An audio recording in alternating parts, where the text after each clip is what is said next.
తిట్టిన నోరే పొగిడితే ఎలా ఉంటుందంటే ఆ కిక్కే వేరప్ప అంటాం చూడు. నిజంగా ఆ ఆనందమే వేరు. ఎవరైతే ఒకప్పుడు తిట్టి బండబూతులు తిట్టి విమర్శించింటారో వారే స్వయంగా వారి నోటితోనే పొగిడితే ఎంత ఆనందంగా ఉంటుందనేది ఇక్కడ ఎగ్జాంపుల్ మహాసేన రాజేష్ ఒకప్పుడు జగన్మోహన్ రెడ్డి దగ్గర ఉండి మళ్ళీ పవన్ కళ్యాణ్ దగ్గరికి వచ్చి మళ్ళీ టీడీపీలోకి వచ్చి ఇవన్నీ చూసారు. ఈయన ఏం మాట్లాడారో ఒకసారి చూద్దాం మనం. అత్యంత శక్తివంతుడైన ముఖ్యమంత్రి జగన్మోహన్ రెడ్డి గారు వైసీపీ సోషల్ మీడియా మీకు టీం ఉందో మీరు వాళ్ళకంటే గట్టిగా మీరు ఫైట్ చేయగలుగుతారు. ఇక జగన్మోహన్ రెడ్డి గారు అయితే హీరో స్టేట్మెంట్ ఇచ్చాడు. ఆ 4% రిజర్వేషన్ నేను ఆమె దాని జోలికి అవసరం చూసుకోలేదు. ఒక హీరోయిక్ స్టేట్మెంట్. నిజంగా అంతకుముందు మేము అభిమానించిన జగన్మోహన్ రెడ్డి గారు ఎలా ఉంటాడని అనుకున్నామో అలాగే. చూసారా, ఎవరైతే జగన్మోహన్ రెడ్డి గురించి విమర్శలు చేశారో, ఎవరైతే జగన్మోహన్ రెడ్డిని తిట్టారో, ఈరోజు అదే మహాసేన రాజేష్ తప్పు తెలుసుకున్నాడు. వైసీపీలో కమిట్మెంట్ ఎలా ఉంటుంది, చంద్రబాబు నాయుడు మాటిస్తే ఎలా ఉంటుంది, వాళ్ళు ఏ విధంగా మాట తప్పుతారు, ఏ విధంగా మోసం చేస్తారు అనడానికి ఇక్కడ మహాసేన రాజేష్. మీరు కావాలంటే మహాసేన రాజేష్ యూట్యూబ్లోకి వెళ్ళి జగన్మోహన్ రెడ్డిని ఏ విధంగా విమర్శలు చేశారో మీరు ఒకసారి గమనించవచ్చు.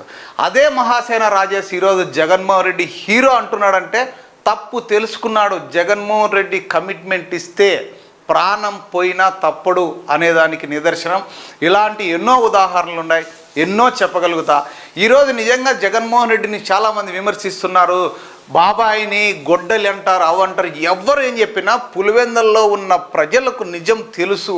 పులివెందల్లో ప్రజలు నిజంగా జగన్మోహన్ రెడ్డి అలాంటి వ్యక్తి అయితే జగన్మోహన్ రెడ్డిని ఓడించాలి. జగన్మోహన్ రెడ్డిని అసలు డిపాజిట్లు కూడా రాకుండా చేయాలి. ప్రజలకు తెలుసు ఏది జరుగుతుంది, ఎక్కడ జరుగుతుంది, ఏది నిజం, ఏం అబద్ధం అనేది. ఎంతసేపు ఉన్న మీడియాలో గొడ్డలి చిన్నాయను చంపినారు, అవి చంపినారు, ఇవి చంపినారంటే సిబిఐ ఎంక్వైరీ వేశారు. సిబిఐ ఎవరి చేతిలో ఉందండి? కేంద్రం చేతిలో కాదా?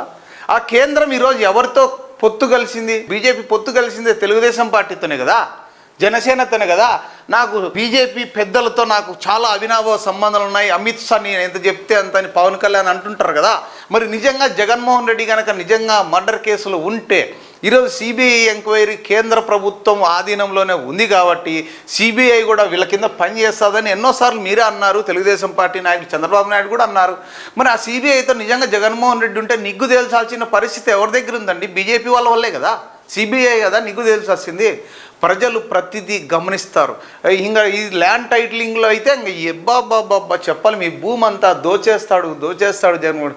అయ్యా, మామూలుగా ఉన్న 5 ఎకరాలు 10 ఎకరాల భూమి మనం చేసుకోలేకున్నాం. జగన్మోహన్ రెడ్డికి ఉన్న 100ల ఆస్తి వాళ్ళ నాన్న సంపాదించిండేదే ఆయనకు అక్కర్లేదు. వాస్తవంగా చెప్తే 2 కూతుర్లే. డబ్బు కోసము భూమి ఏం చేస్తారు? భూమి ప్రభుత్వ భూములే చాలా ఉన్నాయి. ప్రభుత్వ భూములకు ఏ ఊర్లన్నా చూసుకోండి ఎంత ఉన్నాయో చూడండి. అమ్మాలనుకుంటే ప్రభుత్వ భూములు అమ్మి ప్రజా సంక్షేమం చేయొచ్చు కదా. అది కాదు కదా, ల్యాండ్ టైటింగ్లో కూడా ఊరికే అబద్ధాలు. నిజంగా చెప్తున్నా, అసలు అబద్ధాలు చెప్పడానికి కూడా మనసు ఉండాలండి. ఏదన్నా కానీ నిజం మాట్లాడే ధైర్యం కూడా ఉండాలి మనిషికి. ఈరోజు కళ్యాణదుర్గంలో తలారి రంగయ్య లాంటి వ్యక్తిని గెలిపించకపోతే ప్రజాస్వామ్యం ఓడిపోయిందని అనుకోవాలి.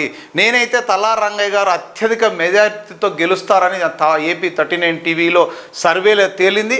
ఖచ్చితంగా ప్రజాస్వామ్యం గెలుస్తుంది, ఖచ్చితంగా గెలిచి తీరుతుంది అనేది గంటాపదంగా చెప్తున్నా.